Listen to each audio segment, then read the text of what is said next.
घरकुल यादीत गरजू लाभार्थ्यांची नवी यादी तयार करा. लक्ष्मण चिंगळे. घरकुल वितरणापूर्वी चौकशी आणि जाहीर यादीची गरज. शहर आणि उपनगरातील गरीब गरजू कुटुंबियांना 1811 घरकुल मंजूर झाले आहेत. केंद्र सरकारच्या प्रधानमंत्री आवास आणि राज्य सरकारच्या घरकुल योजनेचा लाभ मिळाला पाहिजे. यापूर्वी घरकुलाचा लाभ घेतलेल्या लाभार्थीऐवजी खरोखरच गरजू असलेल्या लाभार्थ्यांची यादी तयार करून त्याबाबत वृत्तपत्रात जाहीर करण्यासह नगरपालिकेच्या नोटीस बोर्डावर संबंधित लाभार्थ्यांची नावे आणि पत्ता दिल्यानंतरच ही यादी अंतिम करावी, अशी मागणी बुडा अध्यक्ष लक्ष्मण चिंगळे यांनी केली. बुधवारी 18 रोजी सकाळी नगरपालिका येथील बैठकीत ते बोलत होते.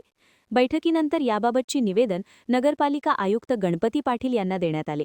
चिंगळे म्हणाले, घरकुल लाभार्थी यादीबाबत गोंधळ निर्माण झाला असून त्यामध्ये पारदर्शकपणा असायला पाहिजे.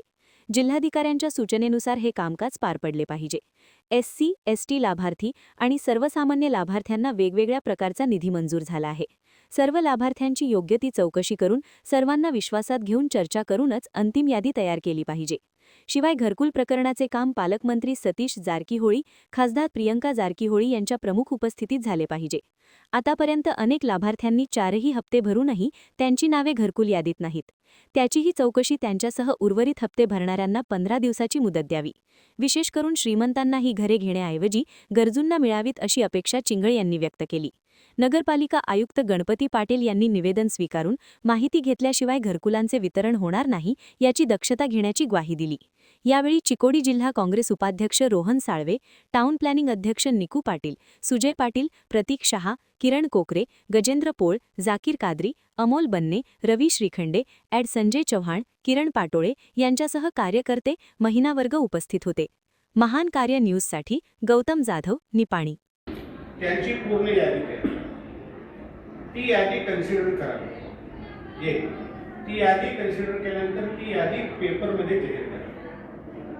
निवड यादी जे 4 हप्ते भरलेले आहेत त्यांची संपूर्ण यादी हे नोटीस बोर्डला लावावं आणि पेपरमध्ये सुद्धा, स्थानिक पेपरमध्ये, कन्नड, मराठी स्थानिक पेपरमध्ये त्याची जाहीर करावी. आणि याच्याबद्दल काय ऑब्जेक्शन असेल तर ऑब्जेक्शनला त्याला प्रोव्हिजन करावं.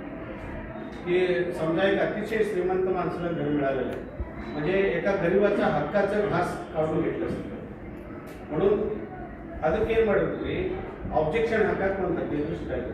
ನೀವು ಲಿಸ್ಟ್ ಅನೌನ್ಸ್ ಮಾಡಿರ್ತಾರೆ. ಆಮೇಲೆ ಪ್ರಕ್ರಿಯೆ ಏನಿಲ್ಲ, ಡ್ರಾ ಪದ್ಧತಿ, ಲಕ್ಕಿ ಡ್ರಾ, ಎಲ್ಲರಿಗೂ ಎಷ್ಟು जन ತುಂಬಿರ್ತಾರೆ, 800 जन ತುಂಬಲಿ, 500 जन ತುಂಬಲಿ, 400 जन किती लोक भरलेले असतात 4 हप्ते पूर्ण. मग अपार्ट फ्रॉम कास्ट याला जातीचं कुठलंही बंधन नाही. एसटी रिझर्वेशन एससी आहे, एसी रिझर्वेशन एससी आहे, जनरल आहे, ओबीसीला किती येतात ओबीसी आहे. त्या पद्धतीनं त्या त्या कॅटेगरीच्या लोकांना ही घरं मिळायला पाहिजे आणि ज्यांना आवश्यक आहे अशांना ती घरं मिळायला पाहिजे. कुठल्या तरी राजकीय दबावाखाली की श्रीमंत लोकांना ही घरं जाता कामा नये, म्हणून या ठिकाणी पूर्णपणे पारदर्शक पद्धतीनं फर्स्ट पॉईंट